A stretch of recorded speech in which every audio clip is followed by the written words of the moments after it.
કોઈ પણ ક્ષેત્રમાં, સામાજિક ક્ષેત્ર, રાજકીય ક્ષેત્ર, ધાર્મિક ક્ષેત્ર, કોઈ પણ ક્ષેત્રમાં જે માણસ સફળ થયો છે એને કેટલો પુરુષાર્થ કર્યો, કેટલી તેને મહેનત કરી છે. બીજ ફટાય ત્યારે અંકુર નીકળે છે, અંકુર નીકળે પછી છોડ બને છે ને પછી એમાંથી વૃક્ષ બને છે. એક દિવસમાં બધું ન થઈ શકે. તેથી દરેક યુવાન ભાઈઓ બહેનોને ખૂબ પ્રાર્થના, મહેનત કરો, પુરુષાર્થ કરો, આળસને ખંખેરો. સકલ પદાર્થ હે જગમાં, પુરુષાર્થ વગર સફળ ન થવાય. સકલ પદાર્થ હે જગમાં.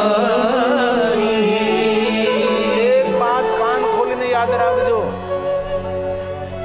ગરીબ પરિવારમાં જન્મ થવો એ જીવનની ઘટના છે. ઝૂંપડામાં જન્મ થવો, ગરીબ પરિવારમાં જન્મ થવો, ગરીબ માતા પિતાના પેટ જન્મ મળવો, ગરીબ કુટુંબમાં જન્મ મળવો એ ઘટના છે. પણ એ જ ગરીબાઈમાં દુઃખી થઈને મરી જવું, દુઃખી થઈને મરી જવું, એના ગુનેગાર આપણે છીએ. આપણું ભાગ્ય આપણે કંડારવાનું છે, આપણું ભાગ્ય આપણે નિર્માણ કરવાનું છે. મોટા મોટા ધનવતીઓ આમ નામ ન બની શકે, તેને મહેનત કરી હોય છે, યોગ્ય જગ્યાએ બુદ્ધિનો ઉપયોગ કરી અને પોતાની નીતિમત્તાને ધ્યાનમાં રાખી કોઈ પણ ક્ષેત્રની અંદર માણસ સફળ થયો હોય છે. બાળકને પણ ભૂખ લાગે ત્યારે બાળક પગ હલાવે ને ત્યારે માને ખબર પડે કે મારા બાળકને ભૂખ લાગે, ત્યારે બાળકને દૂધ પીવા મળે છે. તો મહેનત તો કરવી જોઈએ ને. આ તો ગપ્પા મારોમાં કલાકોની કલાકો કાઢી નાખે. અરે 24 કલાક તમને મળે છે, 24 કલાકનો ઉપયોગ, ટાઈમ મેનેજમેન્ટ જીવનમાં હોવું જોઈએ.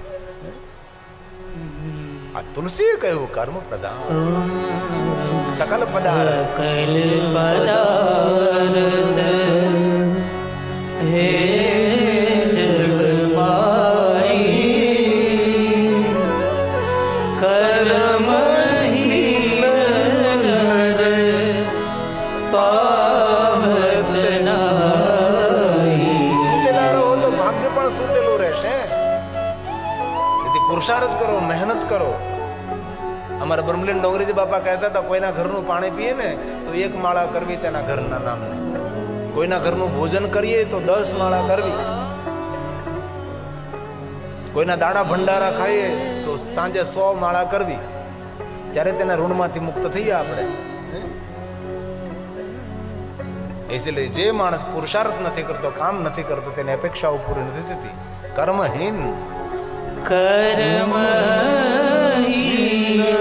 નર પાવત નાઈ.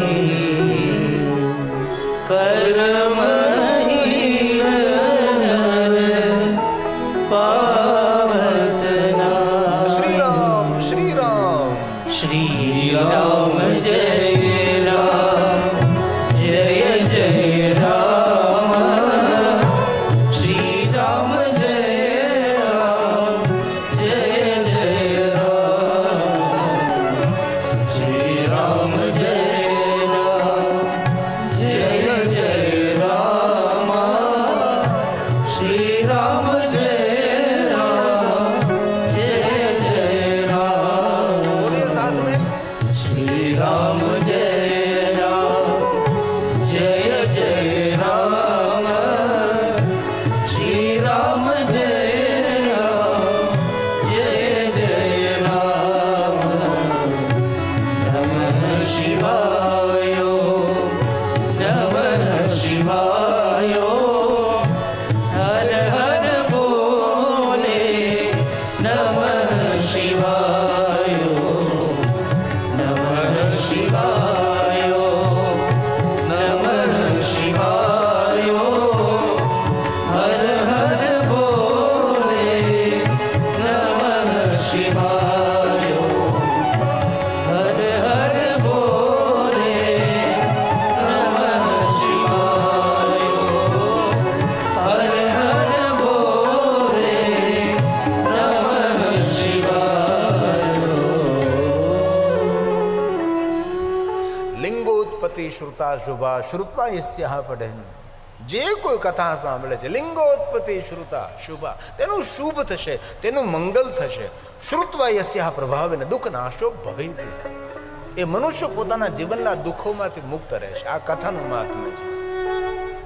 જે કોઈ ભગવાન મહાદેવના લિંગ સ્વરૂપોની કથાનું શ્રવણ કરે છે તે મનુષ્ય પોતાના દુઃખમાંથી મુક્ત રહે છે.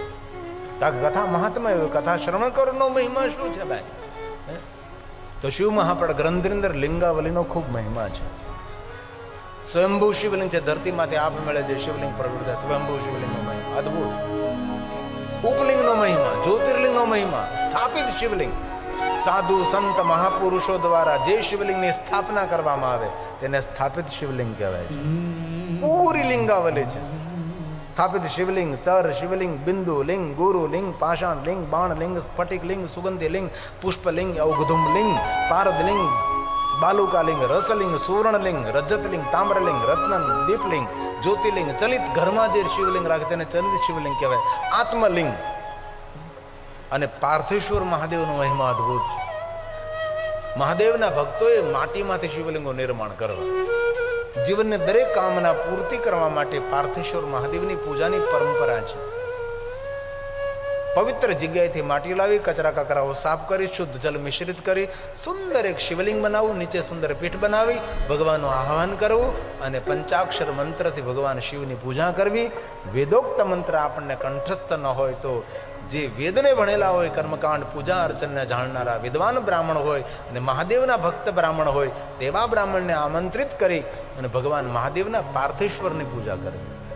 જેમ ઘરના આંગણે ભગવાન સત્યનારાયણની કથા કરીએ છીએ તેમ પાર્થેશ્વર મહાદેવની પૂજા ઉત્સવ કરવો જોઈએ.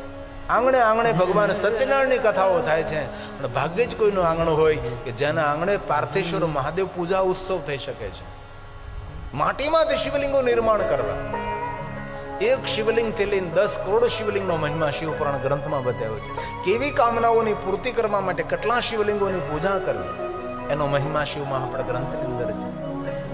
સુંદર માટીનું શિવલિંગ નિર્માણ કરવું, તેની પૂજા કરવી. આ છે યંત્ર પૂજા, પાર્થેશ્વર મહાદેવ યંત્ર પૂજા. અલગ અલગ યંત્રો બનાવી અને ભગવાન મહાદેવના પાર્થેશ્વર પૂજા થાય. એક શિવલિંગ નીચે એક પીઠ બનાવીએ, નાના નાના શિવલિંગો બનાવીને આજુબાજુ છોડી દઈએ, તેને મણિલિંગ કહેવાય છે. અને એ રીતે પાર્થેશ્વર મહાદેવની પૂજાનો મહિમા છે. ક્યારે અવસર મળે તો બિલવૃક્ષની નીચે બેસીને પાર્થેશ્વર મહાદેવની પૂજા કરવી. ક્યારે અવસર મળે તો તુલસીની બાજુમાં બેસીને પાર્થેશ્વર મહાદેવની પૂજા કરવી. ક્યારે શિવાલય, દેવાલય, સરોવરના કિનારે, સરિતાના કિનારે, સમંદરના તટે બેસી ભગવાન મહાદેવના પાર્થેશ્વરનું પૂજન કરું. રામજીએ વેળું શિવલિંગની પૂજા કરી હતી. બાલુકા શિવલિંગ જેને કહેવાય, રેતીમાંથી બનાવેલું શિવલિંગ ભગવાન રામજીએ જેનું પૂજન કર્યું. રામજીએ પોતાના કરકમલો દ્વારા અગણિત ભગવાન મહાદેવના લિંગ સ્વરૂપોની સ્થાપના કરી છે. રામજી એક શિવલિંગની સ્થાપના નથી કરી, લિંગ થાપી વિધિવત કરી પૂજા. અગણિત લિંગોમાંથી એક શિવલિંગને આપણે જ્યોતિર્લિંગ તરીકે આપણે સ્થાન આપ્યું છે શાસ્ત્રોની અંદર. બાકી રામજીએ અગણિત લિંગોની સ્થાપના કરી છે. ક્યારેક અવસર મળે તો પાર્થેશ્વર મહાદેવની પૂજા કરવી.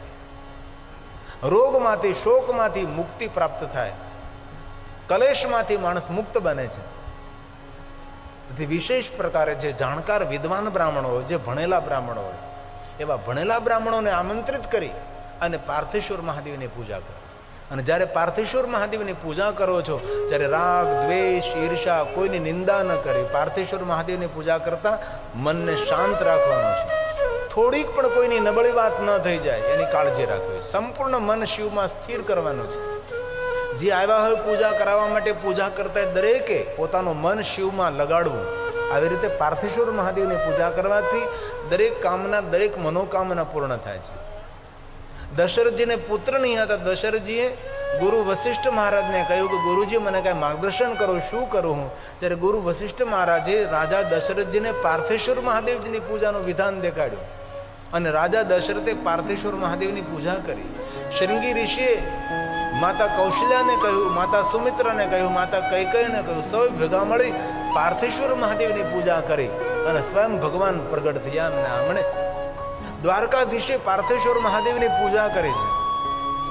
દક્ષ મહારાજે શ્રાપ આપ્યો ચંદ્રને ક્ષયરોગ થયો અને ક્ષયરોગમાંથી મુક્તિ મળવા માટે બ્રહ્માજીએ ચંદ્રને કહ્યું કે તમે પ્રભાસ તીર્થમાં જઈ પાર્થેશ્વર મહાદેવની પૂજા કરો.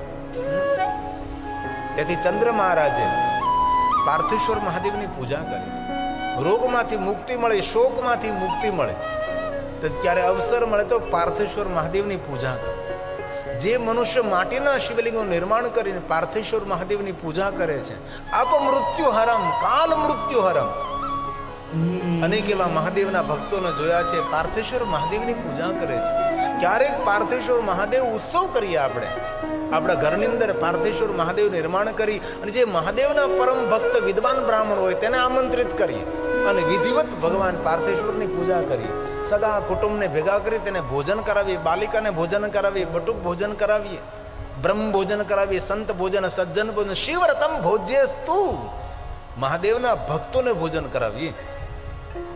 તો પાર્થેશ્વર મહાદેવની પૂજાથી અપમૃત્યુ ના આવે.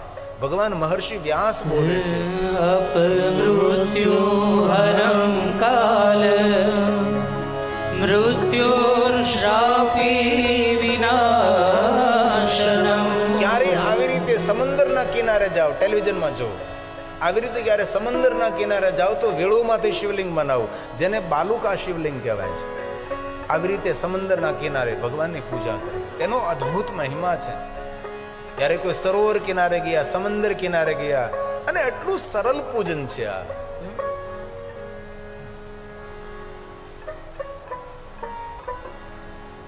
ક્યારે અવસર મળે તો ભગવાન મહાદેવની પૂજા કરવી.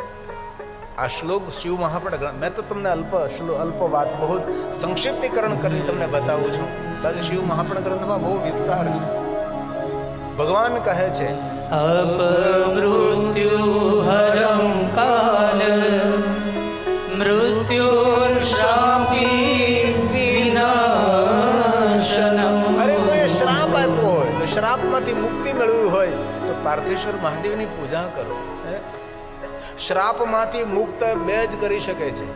શ્રાપમાંથી મુક્તિ એક મહાદેવ આપી શકે છે અને શ્રાપમાંથી મુક્ત એક તમારો સદગુરુ કરી શકે. બાકી શ્રાપ કોઈ દી મિથ્યા ન થાય. તેથી શિવ મહાપણ ગ્રંથમાં ગુરુલિંગનો પણ મહિમા છે. આપણા જે સદગુરુ છે એ સદગુરુને ગુરુલિંગ તરીકે વર્ણવ્યું છે. તેથી આપણા સંતોની સમાધિ પર શિવલિંગ બિરાજમાન હોય છે. જે શિવ ભક્ત સંતો હોય છે એની સમાધિ હોય તેને આપણે શિવલિંગ સ્થાપિત કરે છે. અપમૃત્યોરમ કાલ મૃત્યુ શ્રાપે વિનાશનમ. કલત્ર, યુવાનોએ શિવ પૂજા કરવી છે. કલત્ર મતલબ સદગુણી નારી તેને પ્રાપ્ત થાય. અભાર્યો લભતે ભાર્ય સુશીલામ ચ પતિવ્રતામ. તેથી દરેક યુવાનોએ યોગ્ય નારી મેળવવા માટે, યોગ્ય પત્ની મેળવવા માટે કલત્ર તેને મહાદેવની સાધના કરવી જોઈએ.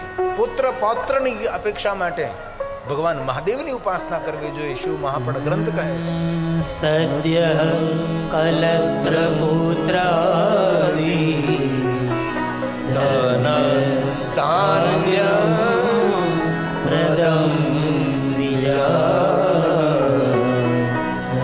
ધન ધાન્ય પ્રદમ ધન નિર્ધન કો દેત સદાહી, જો કોઈ ઝાંસે હો ફલ પાહી. સ્તુતિ કરે વિધિ કરે તુમારી, હરવું ના તબ ચૂક હમારી. દરેક પીડાને હરનારો શંકર છે. પુત્ર હિનકર ઈચ્છા કોઈ નિશ્ચય શિવ પ્રસાદથી હોય. તેથી બહુ હૃદયથી કહો છો મહાદેવની સાધના કરો. આ જગા બાપાના સાનિધ્યમાં શિવ મહાપણ કથા શા માટે કરી છે? કે આપ શિવ ભક્તિ તરફ પ્રેરિત થાવ. અને મારા માટે તો ગૌરવ છે જગો બાપો કે મહાદેવનો ભક્ત હતો મારો જગો બાપો. શિવના ભક્તો તો સાક્ષાત શિવના સ્વરૂપો કહેવાય છે. અને તેની પરંપરામાં આપણા ભાવેશ બાપુ બિરાજે છે અને 1 મિનિટ પગ વાળીને બેહતા નથી. સૌ તો શિવાલીને પરિક્રમા કરે, પણ આ મારો ભાવેશ બાપુ આ કથા મંડપને પરિક્રમા કર્યા કરે. આપણને સૌને પરિક્રમા કર્યા કરે. અહીંથી જાય તો અહીંયા નીકળે, અહીંથી જાય તો અહીંયા નીકળે. મંડપને પરિક્રમા કર્યા કરે છે. અમારે ઘણી જગ્યાએ કથા હોય ને તો એવા ઘણા યુવાન ભાઈઓ હોય 3 કલાક સુધી મંડપને પરિક્રમા કર્યા કરે. કારણ કે મંડપને, કથા મંડપને પરિક્રમા કરે એટલે કેટલા ભાઈઓ બહેનો, કેટલા સજ્જનો, કેટલા સંતો ભગવાનની કથાનું શ્રવણ કરતા હોય, સૌને પરિક્રમા કરે છે. મેં જોયું છે પહેલા દિવસથી આજ સુધી કથામાં હાજરી આપતા આપતા, કથામાં ઉપસ્થિત રહેતા રહેતા પૂરી ભગવાનની કથા મંડપને પરિક્રમા કરતા રહે છે. એ આપણો ભાવેશ બાપુ છે. તેનું પુણ્ય છે, તેનો મહિમા છે. બ્રહ્મા નારદને કહે છે, નારદ કમલે બિલ્વે પત્રે અને વિવિધ પ્રકારના પુષ્પોથી મહાદેવનો શૃંગાર કરવો. આ બ્રહ્મા સ્વયં બોલે છે. લક્ષ્મી કામોર્ચે શિવમ. ભગવાન શિવની સાધના કરવાથી કેવી લક્ષ્મી મળે છે? કામનાની પૂર્તિ કરનારી લક્ષ્મી મળે છે અને પરિવારનું કલ્યાણ કરનારી લક્ષ્મી મળે છે. મહાદેવની સાધના કરવાથી જે સંપત્તિ લક્ષ્મી મળે છે એ કોઈ સામાન્ય લક્ષ્મી નહીં મળે. કામનાની પૂર્તિ કરનારી અને પરિવારનું કલ્યાણ કરનારી લક્ષ્મી કામોર્ચે શિવમ. તેથી સ્વયં બ્રહ્માજી બોલ્યા છે કમલૈર્બિલ્વપત્રેશ શતપત્રેસ્તથા પુનઃ શંખ પુષ્પૈ તથા દેવં લક્ષ્મી કામોર્ચે શિવમ. લક્ષ્મી કામોર્ચે શિવમ. આપણી કામના મનોકામના પૂર્ણ કરનારી લક્ષ્મી શિવ સાધનાથી પ્રાપ્ત થાય છે. ભગવાન શંકરજીને વિવિધ પ્રકારના પુષ્પો અર્પણ કરવાનો મહિમા છે. બિલ્વપત્રનો તો અદ્ભુત મહિમા છે. એક બિલ્વપત્ર મહાદેવને અર્પણ કરી બિલ્વાષ્ટક કહે છે. આપને સૌને કંઠસ્થ છે. આવો જગદેશ્વર મહાદેવને એક બિલ્વપત્ર અર્પણ કરીએ. ત્રિદલમ ત્રિગુણાકારમ. કેટલી સુંદર વાત છે. ત્રિદલમ ત્રિગુણાકારમ બોલીએ બોલીએ. ત્રિનેત્રમ ચત્રયાયુધમ ત્રિજન્મ પાપ સંહારમ એક બિલ્વ શિવાર્પણમ એક બિલ્વ શિવાર્પણમ. પૂરું બિલ્વાષ્ટક છે. ભગવાન મહાદેવનો બિલ્વપત્ર ચડાવવાનો મહિમા છે. આપણને ખબર છે બિલ્વવૃક્ષ એ સાક્ષાત મહાદેવનું સ્વરૂપ પણ છે. મહાદેવ સ્વરૂપમ બિલ્વવૃક્ષો. દેવતાઓ જેમની સ્તુતિ કરે છે, ઋષિ મુનિઓ જેનો મહિમા ગાય છે, એ બિલ્વવૃક્ષ છે. બ્રહ્મા નારદને કહે છે અને ભગવાન મહર્ષિ વેદવ્યાસ બોલે છે મહાદેવ સ્વરૂપોયમ બિલ્વો દેવેપી સ્તુતઃ યથા પતંચિ વેદસ્ય જ્ઞાયતે કથમ. મહિમા કેવી રીતે ગાઓ? મહિમા જ્ઞાયતે કથમ. ક્યારે શિવાલય જવાનો સમય ન હોય, બિલ્વવૃક્ષનું દર્શન કરી લ્યો, શિવ દર્શનનું ફલ પ્રાપ્ત થાય છે. ક્યારે મહાદેવને જલ ચડાવવાનો સમય ન હોય, બિલ્વવૃક્ષના મૂળમાં જલ અર્પણ કરો, શિવજીના જલાભિષેક કરવાનું પુણ્ય પ્રાપ્ત થાય છે. બિલ્વવૃક્ષને પરિક્રમા કરવાથી તીર્થોની પરિક્રમા કરવાનું ફલ પ્રાપ્ત થાય છે. બિલ્વવૃક્ષનું એક નામ કલ્પવૃક્ષ પણ છે. બિલ્વવૃક્ષ નીચે બેસી જે કાંઈ કલ્પના કરવાનું સાકાર થાય. ઘણી બધી સાધનાઓ એવી છે કે બિલ્વવૃક્ષને નીચે બેસીને કરવાની હોય છે. કોઈ પણ ઈષ્ટ મંત્ર હોય, બિલ્વવૃક્ષને નીચે બેસીને તમે મંત્ર જાપ કરો, એ મંત્રનું પુણ્ય અધિક પ્રાપ્ત થાય છે. એ બિલ્વવૃક્ષને સ્પર્શ કરો, બિલ્વવૃક્ષનું દર્શન કરો, બિલ્વાષ્ટક કહે છે.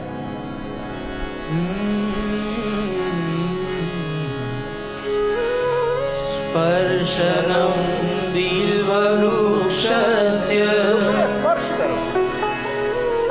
સ્પર્શનમ પાપનાશનમ.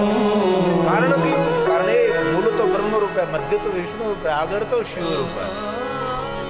બ્રહ્મા પણ મૂળમાં બિરાજે, મધ્યમાં વિષ્ણુ, અગ્રભાગમાં શિવ બિરાજે છે. અને શિવ મહાપડ ગ્રંથમાં કહ્યું જે માણસ એક બિલ્વવૃક્ષ આવે છે અને એ બિલ્વવૃક્ષને મોટું ઉછેરે છે, સ દરિદ્રો ન જાય, તે તેના કુળમાં નિર્ધનતા ના આવે. એક બિલ્વવૃક્ષ વાવો, એક બિલ્વવૃક્ષને ઉછેરો. અને જે માણસ એક બિલ્વવૃક્ષ વાવે છે અને મોટું કરે છે, તેને એક શિવાલય નહીં, 1 કરોડ શિવાલય નિર્માણ કરવાનું ફલ પ્રાપ્ત થાય છે. તેથી આંગણામાં જગ્યા હોય તો બિલ્વવૃક્ષ વાવો, તમારી વાડી ખેતરમાં જગ્યા હોય તો બિલ્વવૃક્ષ વાવો. બિલ્વવૃક્ષ એ સુખ આપનારું, સંપત્તિ આપનારું, કામના પૂર્તિ કરનારું, દેવતાઓનું વહાલામાં વહાલું વૃક્ષ એ પેલું વૃક્ષ છે. દીપમાલા પર કલ્પિયત, વૃક્ષ નીચે દીપમાલા કરવામાં આવે, સતત્વજ્ઞાન સંપન્નો. આવી રીતે માણસે બેલું વૃક્ષ વાવવા જોઈએ. જ્યાં બેલું વૃક્ષ હોય છે ત્યાં ઉર્જાવંત વાતાવરણ હોય છે. બેલું વૃક્ષ પ્રાણ પણ આપે છે, વાતાવરણને સુગંધી પણ કરે છે. એ છે બેલું વૃક્ષ. આયુર્વેદિક ઔષધિ છે બેલું વૃક્ષ. ભગવાન શિવજીને વહાલું છે બેલું વૃક્ષ. બેલું વૃક્ષને નીચે બેસીને પાર્થેશ્વર મહાદેવની પૂજા કરવાનો મહિમા છે. તેથી ઘણા ભાઈઓ બહેનો વડીલોના આંગણે બેલું વૃક્ષ હોય છે. આંગણે બેલું વૃક્ષ એટલે સાક્ષાત તીર્થ છે. એ બેલું વૃક્ષનો મહિમા છે. તે અવસર મળે તો બેલું વૃક્ષની સેવા કરજો. અરે શિવ મહાપડ ગ્રંથમાં અતિ તાનાંગ તાન, દુર્ગમ સ્થાન પર જે વૃક્ષો વાવવાનું કામ કરે છે તેના ગયેલા પિતૃ આવતા પિતૃ તૃપ્ત થાય છે. બાવળ સિવાય બધા વૃક્ષો વાવવા, બબૂલ કો છોડકર વૃક્ષો વાવવાનો અદ્ભુત મહિમા છે. આપણા શાસ્ત્રોમાં કોઈ એક વટવૃક્ષ વાવે, કોઈ એક પીપલ વૃક્ષ વાવે, 100 કલ્પ સુધી વૈકુંઠ તેને પ્રાપ્ત થાય છે. અને જે માણસ બિલવૃક્ષ વાવીને બિલવૃક્ષને મોટું કરે છે એ માણસ શિવલોકમાં ગયા પછી તેને મૃત્યુલોકમાં આવવું પડતું નથી. નિત્ય તેને મહાદેવનો લોક પ્રાપ્ત થાય છે. તેથી આપ સૌને મારી પ્રાર્થના, બિલવૃક્ષ વાવજો. આરોગ્ય આપનારું વૃક્ષ છે, ચેતના આપનારું વૃક્ષ છે, પોઝિટિવ ઉર્જા આપનારું વૃક્ષ છે. તેથી સાધના પરંપરામાં બેલવૃક્ષનું સ્થાન એ શ્રેષ્ઠ કહેવામાં આવે છે. તેથી વધારે વધારે વૃક્ષો વાવવા. શિવ મહાપડ ગ્રંથમાં વૃક્ષો વાવવાનો મહિમા છે. શિવ મહાપડ ગ્રંથમાં સરોવરો નિર્માણ કરવાનો મહિમા છે. રાજા મહારાજાઓ મોટા મોટા સરોવર નિર્માણ કરે. શા માટે? કે સરોવરમાં જ્યાં સુધી જલ રહે ત્યાં સુધી રાજા પરમાત્મા શિવજીના લોકમાં રહે. તેથી જલ અખૂટ રહે એવા સરોવરો બનાવતા હતા. અને જલ સંગ્રહ નહીં કરીએ તો આપણી પાસે જલ સંકટ આવશે. અને જલ સંકટ એ માનવના માટે મોટું દુઃખનું કારણ બની જશે. એ તો અત્યારે યાંત્રિક સાધનો છે, આટલું બધું થઈ રહ્યું. તેથી આ નર્મદાનું જલ અહીં સુધી પહોંચ્યું છે. સરકાર સક્રિય છે, સરકાર જાગૃત સરકાર છે. આપણા દેવસ્થાનનો જીર્ણોદ્ધાર થવા લાગ્યો છે. ક્યાં નર્મદાનું જલ કચ્છ સુધી પહોંચાડ્યું, સૌરાષ્ટ્ર સુધી પહોંચાડ્યું, તમારા રણ સુધી પહોંચાડ્યું છે. કારણ કે સરકાર એ સક્રિય સરકાર છે. તેથી બાકી અન્ય કોઈ સરકાર હોત તો આપણે શું કરત? આપણા તીર્થો બધા કેટલા કેટલા વિસ્તૃત થઈ રહ્યા છે. આપણા તીર્થો ડેવલપ થઈ રહ્યા છે. 2009માં આપણું કાશી ફક્ત 40 ફૂટમાં હતું, આજે 400 ફૂટમાં છે. મહાકાલેશ્વર મહાદેવની કેવી ભવ્ય વ્યવસ્થા. આપણે ક્યાં દૂર જવાની જરૂર છે? સોમનાથની વ્યવસ્થા, ભવ્યતા દેખો એ કોના માધ્યમથી થઈ રહી છે બધી. આટલું તો આપણે વિચારીએ ને. ધર્મનું ઉત્થાન થઈ રહ્યું છે, પ્રજાનું મંગલ અને પ્રજાનું કલ્યાણ થઈ રહ્યું છે. તો શાસ્ત્રોમાં બધી જ વાતો છે. જલ સંગ્રહ કરો, ચેક ડેમો બનાવો, જલને રોકો, તમારા ઘરનું જલ ભૂગર્ભમાં ઉતારો. શિવ મહાપણમાં કહ્યું મીઠું જલ એ ધરતીનું અમૃત છે. જે પીવાલાયક જલ છે એ અમૃત છે. જલ થકી જીવન છે, જલ થકી સૃષ્ટિ છે. જલ નથી તો જીવન સંભવ નથી. તેથી આજુબાજુમાં નહેરું હોય તો તેને જલ સંગ્રહ, સરોવરો બનાવો. એવા તો ઘણા જીવતા જાગતા દૃષ્ટાંતો છે અમારી પાસે. એવા માણસો વિચાર ક્રાંતિ ધરાવે છે કે માણસો પોતાના ખર્ચે સરોવર બનાવે, પોતાના ખર્ચે તળાવ બનાવે છે. જિલ્લો કી નગરી, વીરો કી નગરી ઉદયપુર દેખો, કેટલા સરોવરો રાજસ્થાનમાં છે, કેટલા તળાવો રાજસ્થાનમાં છે. તેથી જલ સંગ્રહ નહીં કરીએ તો આવતી પેઢીઓ, વૃક્ષો નહીં વાવીએ તો વરસાદ નહીં પડે. તેથી વરસાદને રોકવા માટે વૃક્ષોની આવશ્યકતા. આ બધું શિવ પુરાણમાં શ્લોક સાથે હું તમને સમજાવી શકું છું. કોરોના કાળમાં આ બધી કથાનો મેં વિસ્તાર કર્યો હતો. સિમેન્ટ કોન્ક્રીટના જંગલો બનતા જાય છે. અમારે રાજકોટનું એક ટ્રસ્ટ છે, સદભાવના વૃદ્ધાશ્રમ ટ્રસ્ટ. કેટલા મોટા મોટા એવોર્ડો મળ્યા છે તેને. વૃક્ષો વાવવાનું કેટલું મોટું કામ કરે છે. કોઈ પણ આપણે ગુજરાતના રોડે તમે જુઓ, સૌરાષ્ટ્રના રોડ ઉપર જુઓ, રાજકોટથી ભાવનગર સુધી, જામનગર સુધી દરેક રોડની વચ્ચે વૃક્ષો વાવવાનું કામ કર્યું છે. અને દરેક વૃક્ષ ઉપર લખેલું છે સદભાવના વૃદ્ધાશ્રમ. રાજકોટનું જે ટ્રસ્ટ કામ કરે છે. આપણે પણ ભલે આવું મોટું કામ ન કરી શકીએ પણ કમસે કમ આપણા આંગણે વૃક્ષો વાવીએ. વૃક્ષ વાવવા તેને ભૂત યજ્ઞ તરીકે શિવપુરાણમાં વર્ણન કર્યું છે. આ બધું શ્લોકાત્મક વર્ણન છે. તો પુષ્પ પૂજાનું વર્ણન કર્યું, ધાન્ય પૂજાનું વર્ણન કર્યું, ધારા પૂજાનું વર્ણન કર્યું અને ત્યારબાદ કહ્યું કે દરેક માણસે ભગવાન કાર્તિકેયને રોજ યાદ કરો. સ્કંદો માં સહિત શંભો, શિવજીના સન્મુખ ભગવાન કાર્તિકેયને યાદ કરો, ભગવાન ગણેશજીને યાદ કરો. ઘણી વાર આપણે મહાદેવની પાસે જતા પણ કાર્તિકને ભૂલી જઈએ છીએ. ભગવાન શંકરજીના મોટા પુત્ર છે. ભગવાન મહર્ષિ વેદવ્યાસજી કહે છે અને બ્રહ્મા નારદને કહે છે સ્કંદો સહિત શંભો સંપૂજ્ય વિધિના યત ફલમ લભતે ભક્ત્યા તદ્વદામિ યથા શ્રુતમ તદ્વદામિ યથા શ્રુતમ. તેનું પણ ફળ છે. હું તો તમે સાંભળો તમે કે જે ભગવાન કાર્તિકની પૂજા કરે છે, ગણેશજીની પૂજા કરે છે, ભગવાન શંકરજીને સાથે ભવાનીની પૂજા કરે છે, તેનું ફળ અનંત ફળ છે. તેનું પણ વર્ણન છે. ભગવાન શંકરજીને અલગ અલગ પ્રકારે અભિષેકોનો મહિમા છે. તમે આપણે દૂધથી અભિષેક ન કરીએ, ફલોના રસથી અભિષેક ન કરી શકીએ, ઘીથી અભિષેક ન કરી શકીએ, પંચામૃતથી અભિષેક ન કરી શકીએ. અભિષેકનો એટલી શૃંખલા, એટલી પરંપરા છે અભિષેકની, પણ એક પણ અભિષેક આપણાથી ન થઈ શકે તો મહાદેવને ગંગાજલથી અભિષેક કરવાથી દુનિયાના દરેક અભિષેક કરવાનું ફલ ગંગાજલ અભિષેક કરવા માત્રથી પ્રાપ્ત થાય છે. તેથી બ્રહ્માએ નારદને કહ્યું છે ધાર ગંગા જલમ, ગંગાજલસ્યૈવ મુક્તિ ભુક્તિ ફલપ્રદા એતા સર્વાશ્રય પ્રોક્તા મૃત્યુંજય સમુભવા મૃત્યુંજય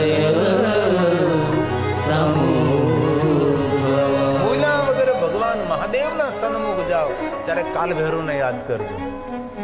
જેટલા શિવજીના ભક્તો છે તેના રક્ષક કાલભૈરવ છે અને કાલભૈરવ સ્વયં શિવ છે.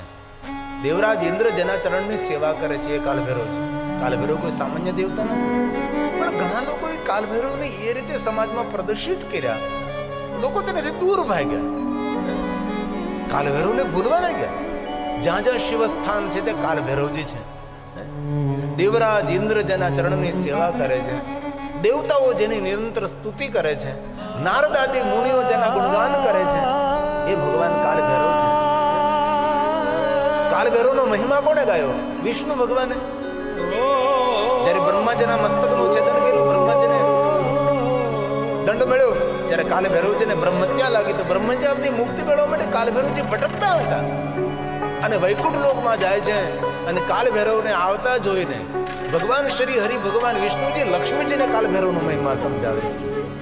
અને આપણે લોકો કાલભૈરવથી દૂર કેમ ભાગીએ છીએ ભાઈ? અમારો કોઈ વિદ્વાન બ્રાહ્મણ, ભણેલો બ્રાહ્મણ હોય, એ મહાદેવની પૂજા કરાવે ને એ પહેલા કાલભૈરવની વંદના કરાવે અને કાલભૈરવની વંદના પૂર્ણ થયા બાદ ભગવાન મહાદેવની પૂજાનો પ્રારંભ થાય છે. એ કાલભૈરવજી છે. તેથી આપ સૌ ભાઈઓ બહેનોને સૌને મારી પ્રાર્થના કે જ્યારે જ્યારે ભગવાન શિવનું દર્શન કરવા તમે શિવાલયે જાઓ છો, અહીંયા તો આપણે જગદીશ્વર મહાદેવના સાનિધ્યમાં તો સાક્ષાત કાલભૈરવ બિરાજે છે, પણ જ્યારે જ્યારે તમે જાઓ ત્યારે કાલભૈરવને યાદ કરજો, કારણ કે કાલભૈરવ આપણા સૌનું રક્ષા કરનારા દેવ છે. શિવ ભક્તોની રક્ષા કરનારા દેવ છે. કાલભૈરવાષ્ટક છે. દેવરાજ ઇન્દ્ર જેના ચરણની સેવા કરે, જય કાલભૈરવ છે. દેવરાજ